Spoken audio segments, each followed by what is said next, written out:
Hello. Hi, good to see you. It's good to see you too.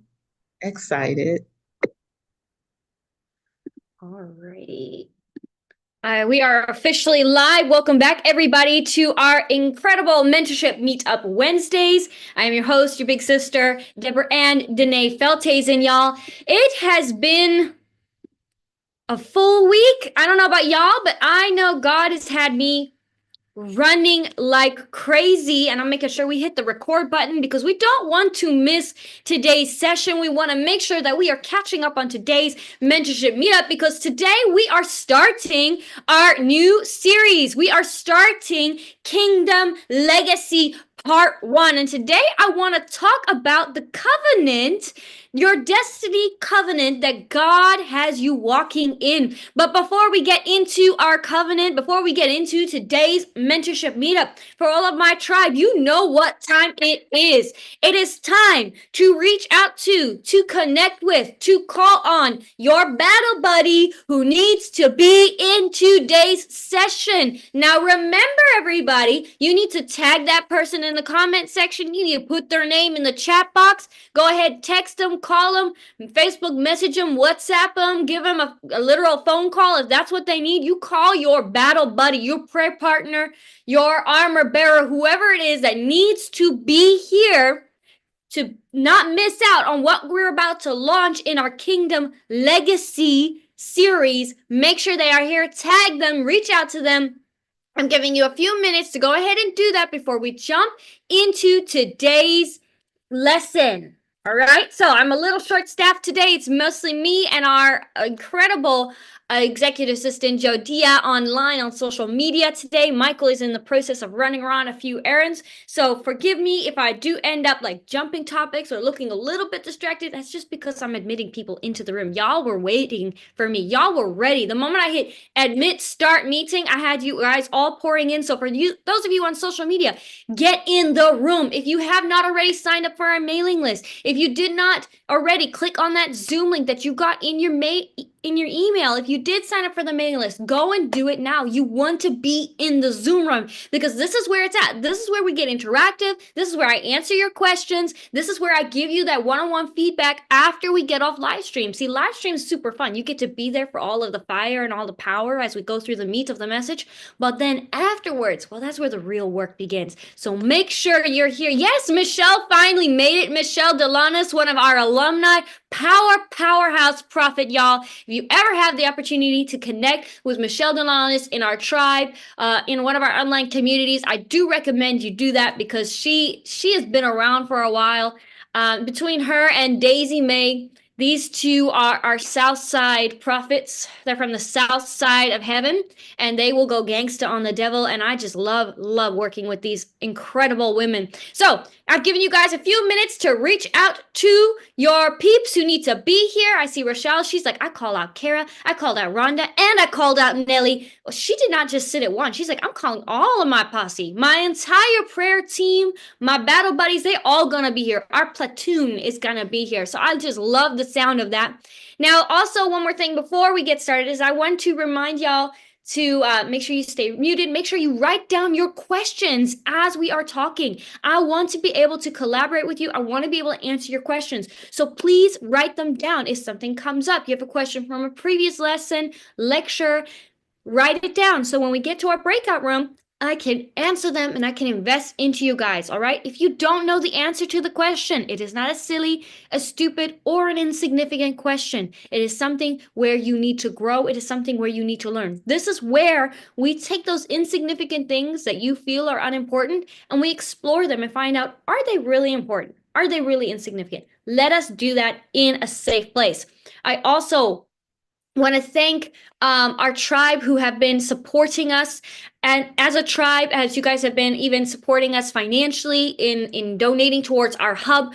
We are on those processes. We are running full kilt. We've had a few shift in circumstances. We had some babies being born earlier. We have moving stuff happening. So we appreciate your guys support, and if you guys want to continue to support the hub, support the work that we are doing here as a tribe. And especially because we want to start this hub in San Diego, California, you are welcome to become a sponsor or donate using the giving information there in the comment section in the chat box. This will also be in the recap letter. Consider becoming a monthly sponsor of our hub. We're looking for about $1,500 a month minimum for a place to begin having live meetings in San Diego. And honestly, that's been the biggest holdback for us on this hub. It's really finances.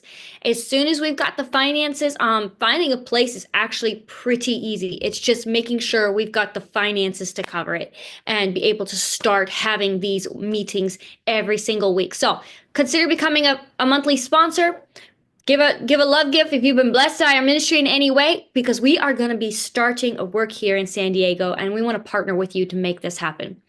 Now, with that being said, we're going to jump into today's lesson. We're going to talk about Kingdom Legacy Part 1, your covenant legacy with God. Now, for this series, I want to be looking at the journey of Abraham, starting in Genesis chapter 17 and a little bit in chapter 18. Don't worry, I don't need you to read the whole chapter right now. I just need you to track with me a little bit. Because when we come to talking about generational and covenants and legacies, we got to look at contracts. We got to look at one of the ultimate contracts we see in the word, and that comes from Abraham.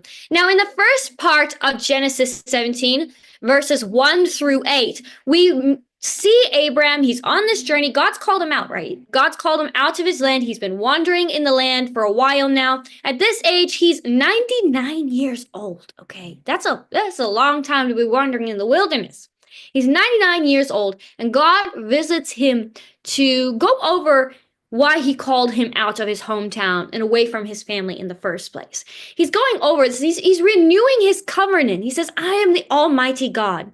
Walk before me and be blameless, and I will make my covenant between me and you, and I will multiply you exceedingly. This is the very first part of the chapter. God's already beginning to process the legacy that he has in store for Abraham. He called Abraham out. He made a promise to Abraham. Abraham's been wandering. Abraham's been getting a feel for the land. He split with Lot so that he could begin claiming his inheritance, like we were talking about in our last series. And so now here God comes with a contract. God comes with a covenant for kingdom legacy, a legacy that did not just impact him and his immediate family, but a legacy we as his descendants still participate in millennia later. So after this, he says, Abraham then fell on his face, and God talked with him, saying, as for me, behold, my covenant is with you, and you shall be a father to many nations. No longer shall your name be called Abram, but your name shall be Abraham. For I have made you a father of many nations, and I will make you exceedingly fruitful. I will make nations of you, and kings shall come from you. I will establish my covenant between me and you and your descendants after you in their generations for an everlasting covenant, to be God to you and your descendants after you. Also, I give to you and your descendants after you the land in which you are a stranger, all the land of Canaan as an everlasting possession, and I will be their God. God is setting up the terms of his contract, his covenant with Abraham right now. He's saying, here's what I'm promising you. First of all, I'm giving you land.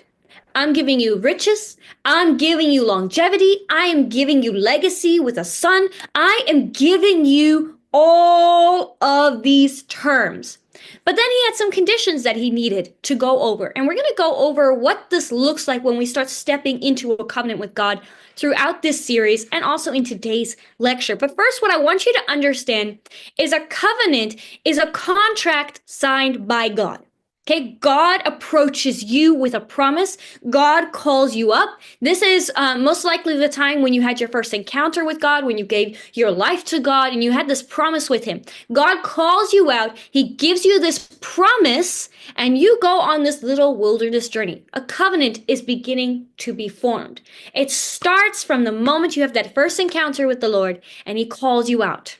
He begins preparing, says, hey, Darren, hey, Beth, hey, Vanessa, I've got this promise for you. I want you to be exceedingly blessed for the rest of your life, as well as for every generation that comes after you. I want you to be exceedingly blessed.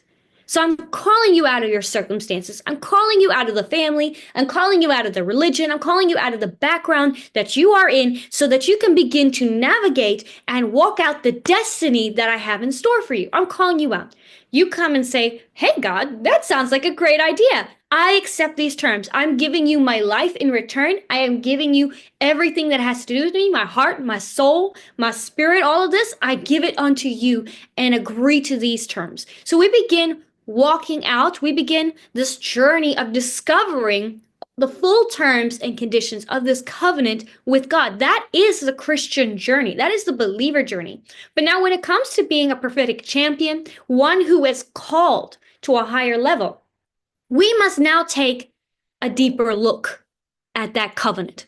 We must now clarify the terms and conditions of that covenant, because legacy, if you guys were paying attention in our last series on the mantle and the mirror, legacy is not just about you. Legacy is what you leave behind as an inheritance to the generations that come after you. So if we're going to leave behind an inheritance that the generation ahead of us is going to inherit and walk out and experience the full blessing of, we need to be very deliberate and aware of the walk and the covenant we have come into agreement of with God. Now, a covenant is, first of all, set by God. It is based on your purpose, or also known as your destiny. It is a lifelong commitment, and it is sealed by a sacrifice, an act of faith, and a vow. This is something you cannot just decide on. You can't just come to God and say, God, I've decided this is how we're going to have a relationship. God's got to come to you, and God's got to agree to those terms. God comes and says, hey, I'm calling you out. And then we can talk and have a conversation about what that calling you out looks like, what the journey looks like, because this is a lifelong commitment.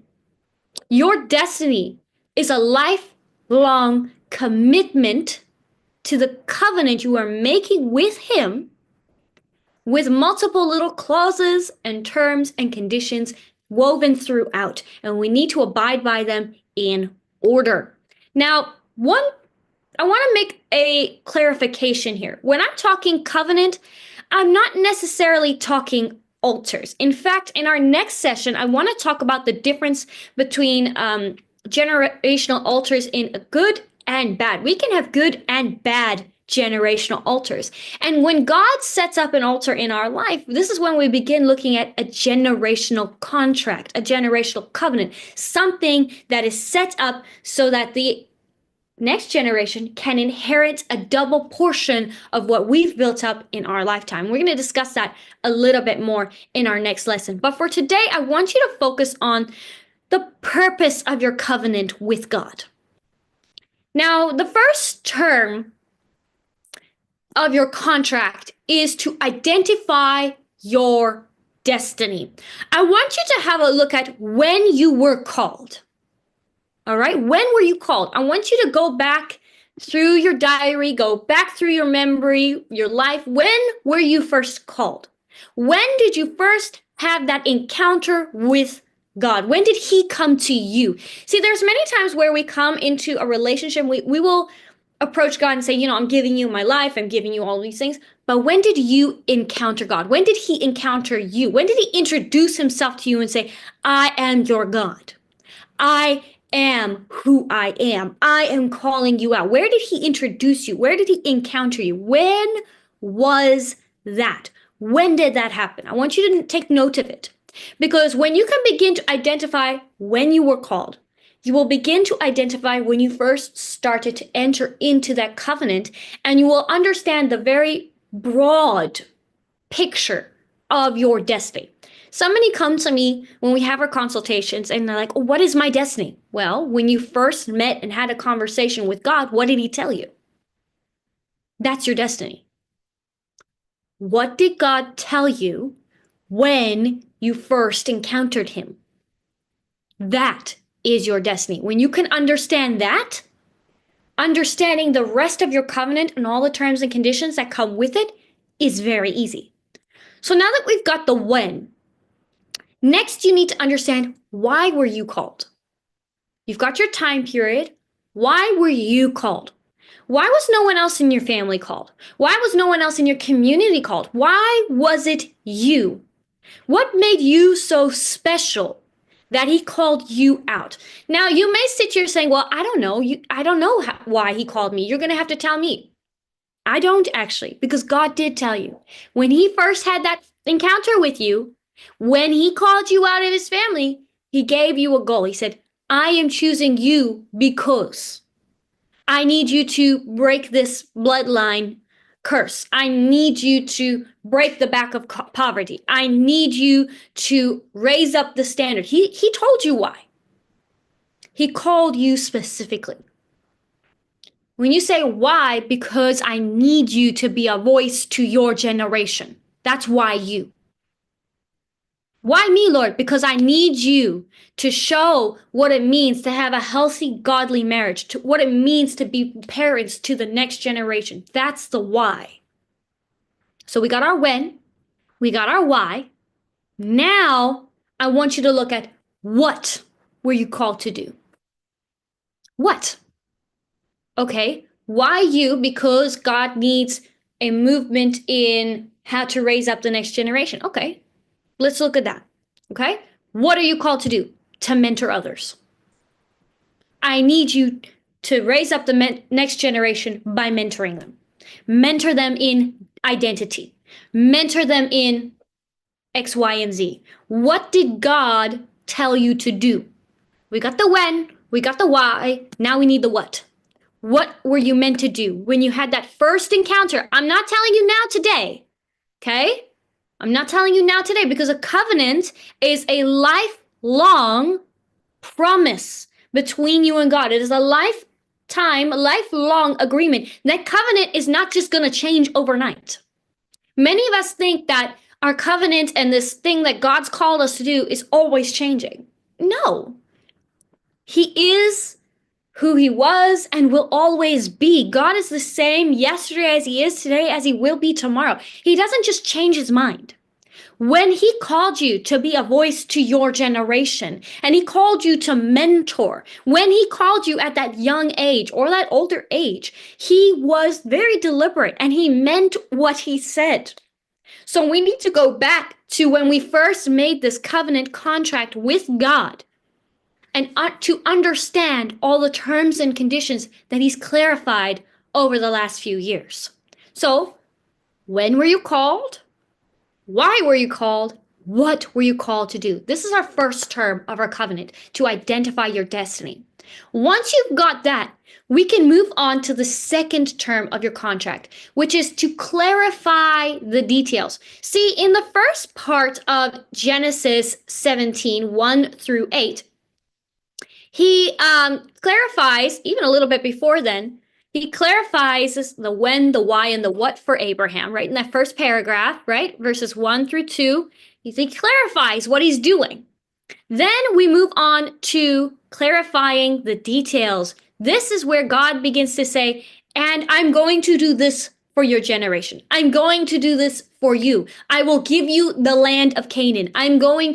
He clarified the details. And when it comes to a covenant, I need you to understand there are three particular terms of this covenant that we are going to walk out. Okay? The first is a short term. Okay? There is an immediate term that you need to fulfill. From the moment that you began walking out this contract, there's an immediate one that he needed you to fill. And you need to have a look at what that was. For example, the very first term that God had for Abraham and Sarah once he gave them this promise was to have a son. They needed to get pregnant immediately. He said, I'm going to give you the nations. I'm going to give you the wealth. I'm going to give you the land of Canaan. I'm going to make you multiplied. Kings will come from your line. right? But first and foremost, you're going to have a son. Short-term goal. God is going to give you something that needs to happen right away.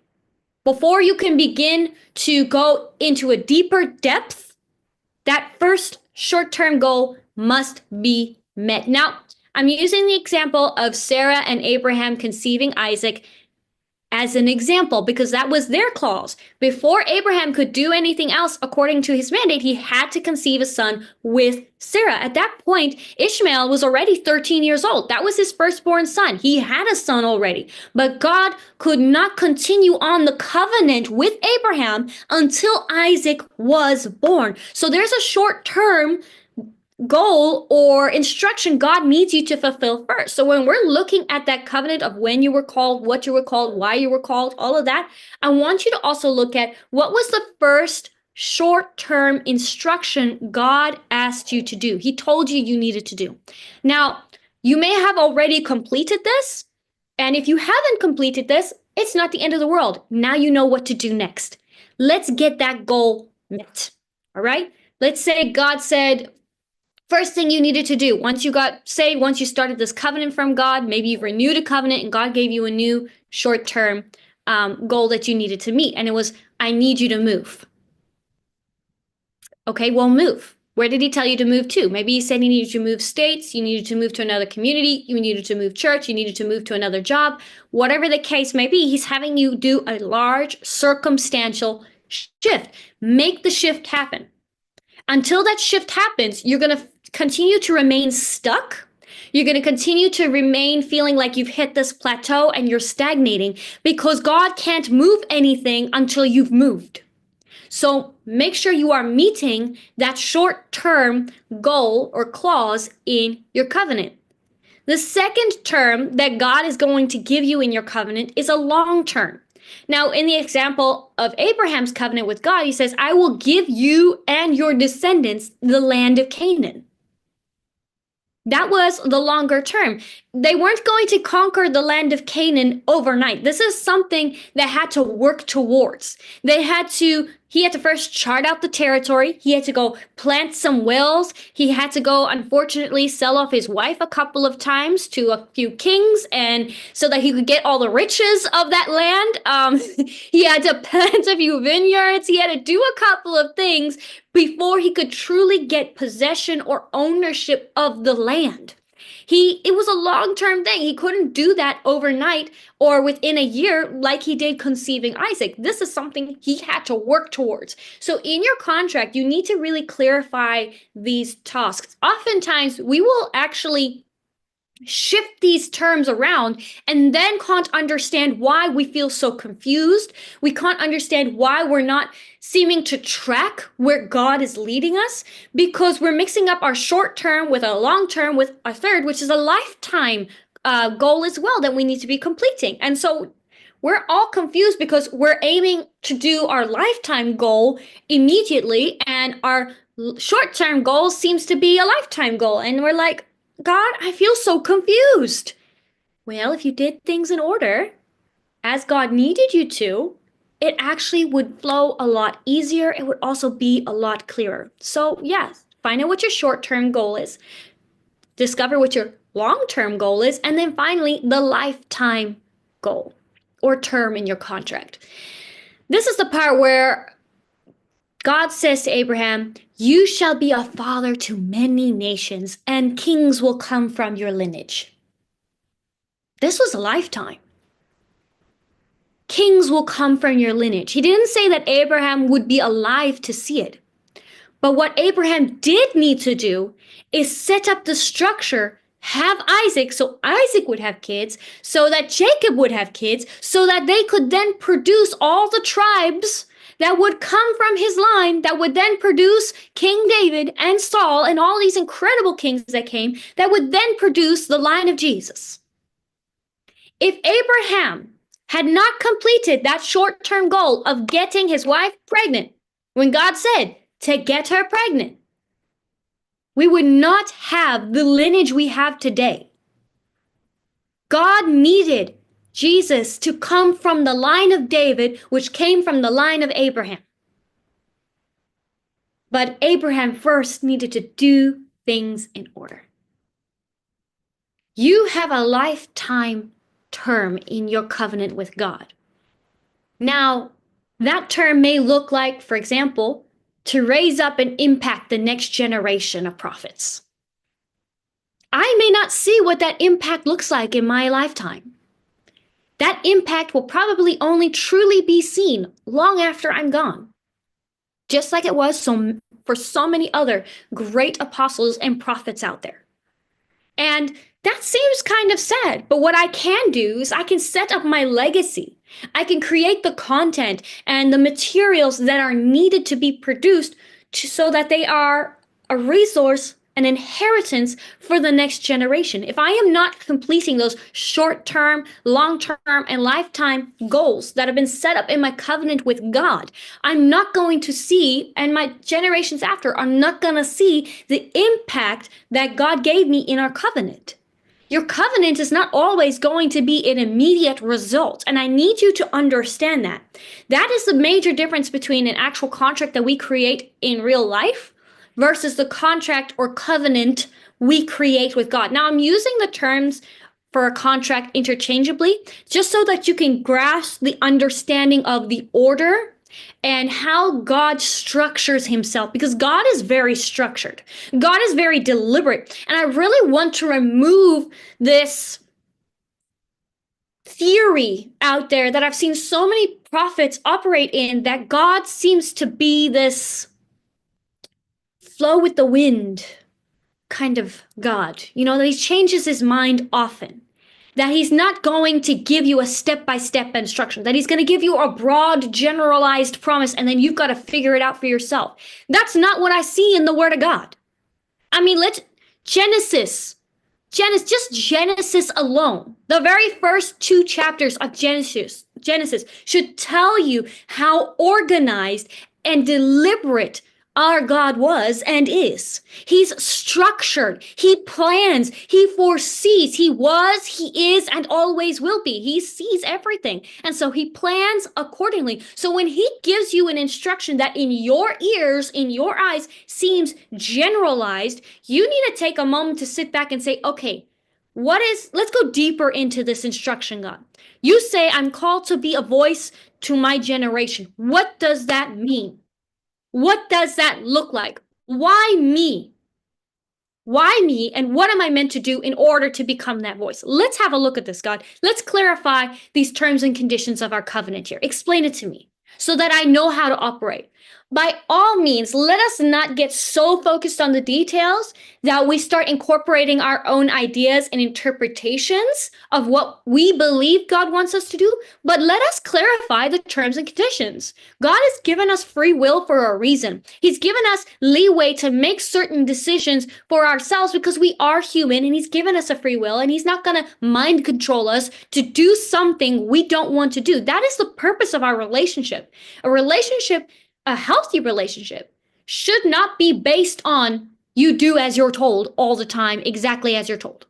That's not a healthy relationship. I choose to listen because I love that person. I choose to listen and to help them out because, well, I love them and I have a relationship with them. I can trust them and they trust me, and they trust and I trust that when they're doing something that I don't understand, it's for the benefit of our relationship. That's why I do those things. That's why I am obedient to God. Not just because he's my God, not just because he told me to, but because I trust him. Because we have a covenant together, just as Abraham had a covenant with God, that even when he messed up, guys, Abraham messed up. He got this beautiful covenant with God, and he messed up. He sold his wife a couple of times. He went and did things he shouldn't have done. But because he obeyed the clauses, the terms and conditions in his covenant, God covered everything else. We're so worried about sinning, and we're so worried about doing everything wrong that we haven't stopped to look at the terms and conditions of our contract. We're more afraid of disobeying the law the law of man and the law of religion, that we haven't stopped to look at the law of the covenant that we have with him. Jesus died to free us from the law of religion that kept us in bondage. That's what Jesus died for. He didn't want us to remain captive to the law. He fought with that for us, and with so many people. He fought against the devil and the Pharisees to free us from the restriction and the captivity of the law of religion, so that we may enter into a personal covenant with God, just as Abraham did. That we may operate according to his instruction and the destiny on our lives that he called us to. Now, I'm not saying let us not be obedient and be Christian. Let us abide by some of the law that's put in there. Don't go sleeping around. Let's not cuss. Let's make sure we are not worshiping other idols. Like, there's some laws in there that I think are basic life skills and lifetime things we should be doing to live a well, healthy life. We should be doing that. But you're so worried about following those laws that you're not paying attention to the covenant. See, if you're obedient to the covenant, if you mess up, God can cover you because you are abiding by the covenant. But if you aren't abiding by the covenant, you've got nothing to cover you. So I need you to understand this shift in relationship with God. Because look, the expression Rome wasn't built in a day, right? Well, your destiny is not meant to be completed in a day either. God went through process to form you in your mother's wombs. He had to connect very particular bloodlines to make sure that you would be born with the gene sequencing and DNA that you have today. And he didn't go through all of that trouble of generations and millennia of combining bloodlines and DNAs and everything and sequences to produce you so that you could complete your destiny in a day and be done with you. That was not his purpose. He went through all of that trouble because he has a lifetime covenant with you that he desires for you to accomplish. So once you've got the terms and you've got all the terms and clauses understood, we need to set a course of action. We need to look at the conditions of this covenant. This is the second part. See, I couldn't read the entire chapter. It would have been too long. But in the second part, verses 9 through 14 of chapter 17, and a little bit, honestly, I'm going to reference a bit of chapter 18.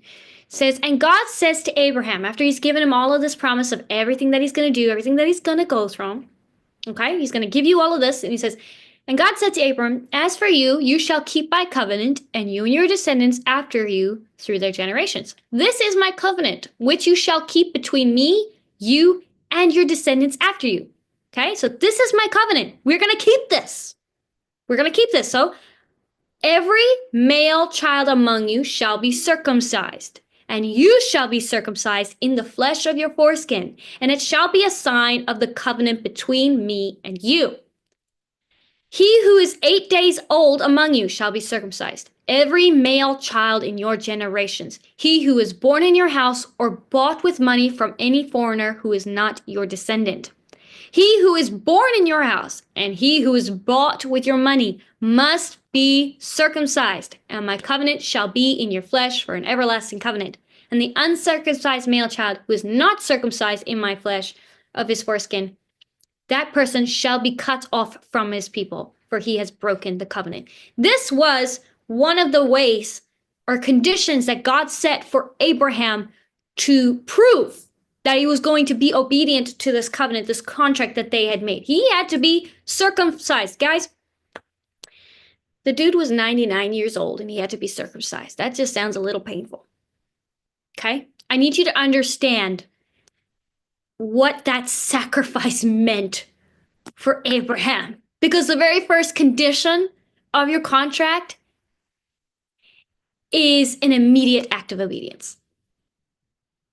As soon as God gives you, I'm going to give you all these things, he requires an immediate act of obedience. Later on in this chapter, and in chapter 18, we see God now says to Abraham, I'm gonna give Sarah a son. He kind of laughs. He's like, he did what Sarah did. He just got to do it privately. He laughs at God like, haha, I'm like 99 years old and Sarah is also like 90 years old. And how's that gonna work, God? Like, I've already got a son. What's wrong with my son that I've already got? And God's like, no, it's gotta be Isaac. It's gotta be the son that you and Sarah will conceive. So he's like, okay, that makes sense. Whatever. I guess he doesn't really believe God because in the next chapter, he's chilling out, and these two men come and visit him, and turns out they're angels, and they deliver the word and say again, you will bear a son. Sarah over here, Sarah laughs. They have this whole back and forth. But you know what happens? You know what Abraham did? What the two of them did right after that encounter? The scripture tells us they went and laid together. God says, you're going to get pregnant, conceive the son. So first of all, we got to sacrifice. We're going to get a son. What are we going to do? Got to go get his wife pregnant. First condition, an immediate act of obedience. Immediate. We're not waiting around, guys. First thing, right after he has this conversation, he goes and he circumcises his entire household. His entire household gets circumcised. That's what happens. So you need to have a look at that very first instruction that God gives you. What is it? It's an immediate act of obedience. It's not a heart posture. It's not I'm just giving my life to you, God. No, it's an immediate act of obedience. Now, again, when we're looking at the beginning of our covenant with God, we're most likely looking at the first time you gave your life to God, or you began you had that first encounter with him. So maybe your first act of obedience was to stop listening to secular music entirely. You are not allowed to listen to non-Christian music. No more, ever again. Maybe you had to stop watching certain movies. Maybe you had to stop eating certain foods, drinking certain things. Maybe you had to put off or cut off certain people. There's an immediate act of obedience that God requires of you to solidify the covenant. Now, as long as you are doing and abiding by these conditions that God sets for you, you are in covering. You are in covenant. He can cover you. He can watch you. He can stop your foot from slipping on a stone and being snared. Like all this stuff that we hear about in the word. As long as we're in covenant, we are abiding by the conditions with our terms from our covenant, he can cover us. Okay. So you need to find out what was your immediate act of obedience that God required you to do. And are you doing it? Sometimes, especially when we're been along the way for a little while, we get a little lackadaisical. Like, God told me to cut that thing off, and I've been really good about cutting that thing off. But now I've got kids or grandkids, and I've started to let it slip a little. Immediate act of obedience. That was the first part of your covenant. Don't break it now. Get back to it. Remain on it. This is your covenant. As long as you're doing these things, you are covered. Right? So let's get back to that. Second condition is a test of faith. God's promise for a son, for Abraham's. So first of all, yeah, they had to be like, okay, I'm 90 years old without having a natural born son between the two of us. That's a major test of faith. And it's not for lack of trying, because Abraham really loved his wife. He really loved his wife. He didn't have many other kids besides Ishmael. That was it. And that was because Sarah told him to hang out with her maidservant Hagar and get her pregnant. That was the only reason they had that son. But Abraham otherwise was chill hanging out with his wife. So this was a major test of faith. 99 years of trying for a kid. At this point, I think you kind of get, we ain't having a kid. It's proven fact after 99 years. And now you want me to get pregnant again? You're telling me I'm going to get pregnant? Okay, God, like this is an ultimate test of faith. But in a test of faith, they walked out that obedience. Right after that encounter with those angels, he goes and he does what again? What did I just say? Goes and lays with his wife. Guess what? In that act and test of faith, she goes and gets pregnant. You're going to have a test of faith. Now, look, a test of faith is not going to necessarily be immediate. For some of you, this might be a longer test of faith. Maybe it's a test of faith for healing. Maybe it's a test of faith for, maybe you need to conceive a child. The Lord says you're going to have a child and you've got to just actually work through the process of getting pregnant. Now, in Abraham and Sarah's case, it was a case of just laying down at the right time in the right place in the right season. But perhaps for you, your process of getting pregnant is IVF. Perhaps your process of having a child is going through adoption. Perhaps your process is through surrogacy. You need to find out what is your process and your test of faith that you need to go through to complete that promise that God has given you. What is your test of faith, guys? Because it is remember two mentorship meetup series back where we talked about faith to move mountains? Faith is the reality of the future that God has for you according to your destiny. So, do you know what that picture looks like? And then do you know how you're going to get there? Find out and work through that. If you didn't catch that series, guys, go to our YouTube channel, catch up on that series because it was just mind-blowing, that series. I am still chewing on so much from that series of what God brought out. And I know we barely scratched the surface on the topic of faith. So make sure you go check out the Faith to Move Mountain series on our YouTube channel if you didn't already catch it because it was powerful. The final condition is a personal sacrifice. Now, this is the part in chapter 18 and I think a little bit also 19 where, so they've got their beautiful, beautiful bouncing baby boy, Isaac, right? And at this point, Ishmael has also been cast out. So it's really just Isaac.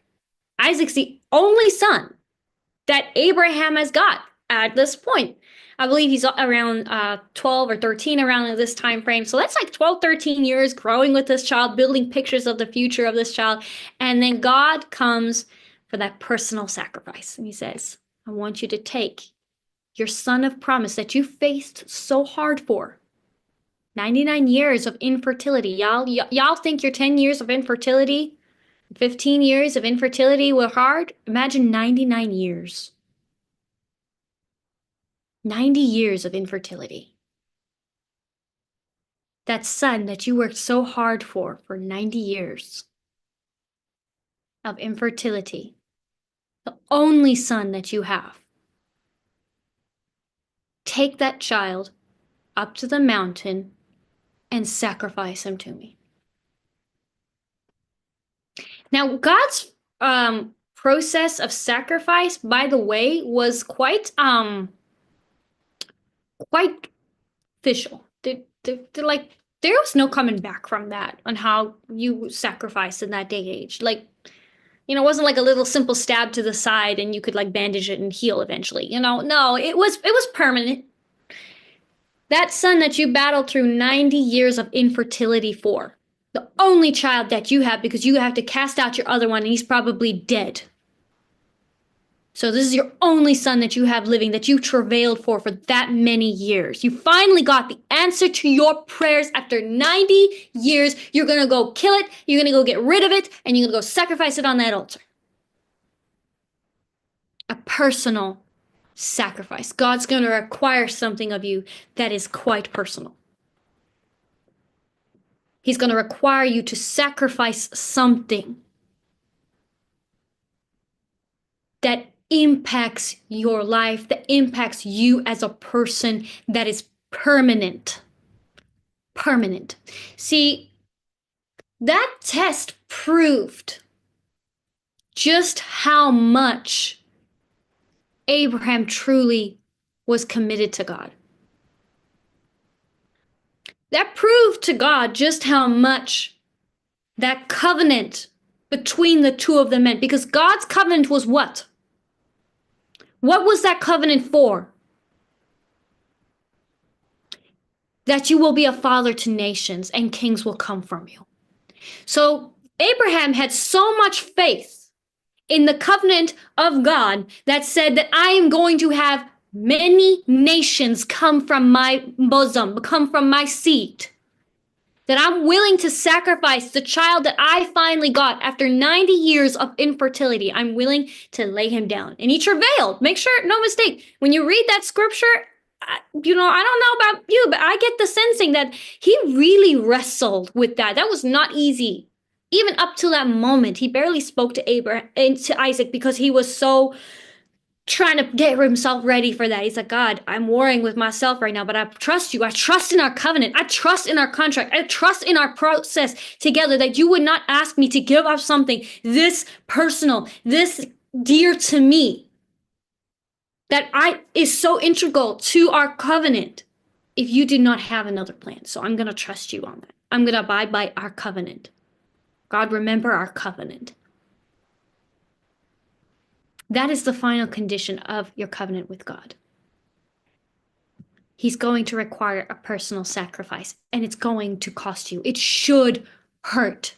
It should cause you to wrestle with your flesh. It should cause you to question your faith, because at that point, are you doing this for the benefits of your contract? Are you doing this because of what you get out of it? Or are you doing this because you're committed and you're in a relationship with God? That is the difference between a contract and a covenant. See, contract is give and take. Covenant is relationship. We're in a relationship with God. And if you want to understand the power of kingdom legacy, you need to start by first understanding the power of covenant relationship with God. Because once you understand covenant relationship with God, well, death has no power over you. Poverty has no power over you. Sickness has no power over you. Because of Jesus' relationship with Lazarus and Lazarus' relationship with Jesus, he could walk up to that tomb and say, Lazarus, come forth. And Lazarus heard his voice, and he came up off his deathbed, and he resurrected, and he came alive, and they removed those grave clothes from him, and he is as if he was never, ever sick. Because of that relationship, because of that covenant that the two of them had. He could get up out of that grave after being dead for many, many days. His body had probably started decomposing. And because of his covenant with God, he came out there healthier than he had ever been, with no signs of death on him. That is the power of covenant relationship with God. And if we want to walk in power, if we want to walk in faith and miracles, we want to walk in our destiny, guys, we need to understand this. Without relationship, without covenant relationship with Jesus, with our Heavenly Father, we've got nothing to offer. So let us make this shift within ourselves and in our mentality that our God is very deliberate about relationship. He's very deliberate about why he chose you, when he called you, and what he called you to do. He's very deliberate about what he's promised you and what he's asking of you to do. He has called you for such a time as this, that you may complete the destiny that he placed on your life, that you may be accomplishing the covenant that he started all those years ago with Abraham, because you are one of his descendants. So let us take on this covenant. Let us revisit covenant, and let us break free of the restriction that the devil has placed on us by saying, we don't know what our destiny is. I don't know what I'm called to do. Yes, you do. It's just the winds and waves came, and the devil came and he tried to tell you different. So let us push that aside and break free of this restriction and realize you've been called, you have been chosen, and you have been destined for the call in your life. So guys, we are going to wrap up here with part 1. I will see you guys next week for part 2. For those of you who have joined us here in the breakout room, I will be here to answer any questions that you have before I do have to get running. But make sure that if you have not already booked your free prophetic consultation, guys, go ahead and do that. That's where I'm going to give you some impartation. That's where we're going to pray for you. That's where we're going to answer questions. I'm going to mentor you and help set you up and help you find a place to belong, because that's what we do here in this tribe. As you're discovering your covenant, you need a community who's going to help protect that covenant as you figure out all your terms and conditions. Because there are there's a false lawyer out there who's going to come to you and tell you how he thinks you should abide by that covenant. The devil's going to come to you and say, well, you know, the law says this, and I know you think you've got that, but if you read this fine print and you interpret this, this is what that means. And he's going to try and confuse you, as he's already done. And what this tribe does and what we do well is we stand in that gap very well. And we say, look, I know the devil's trying to tell you that, and you know, there may be a case of that somewhere, but that is not your case. Take this time, read it through, have a conversation with the man who drafted up that contract in the first place. Because I guarantee you, what that snake is saying is not what your father is saying. That's what we do here as a tribe. So go to www.myprophetictribe mentorship.com. Go ahead and book that consultation link, book that button, set it up so that we can consult, so we can talk, and I can continue to mentor you. Michael can continue to pray and impart to you, and we're going to release you into your destiny. So for those of you here on social media, I love you guys tons. We're going to end the live stream here, but I will see you next week for part 2. So this is your big sister here in the Next Gen Profits, signing out soon. For those of you here in the Zoom room, hang on. We're about to go into our breakout room. Bye on social media.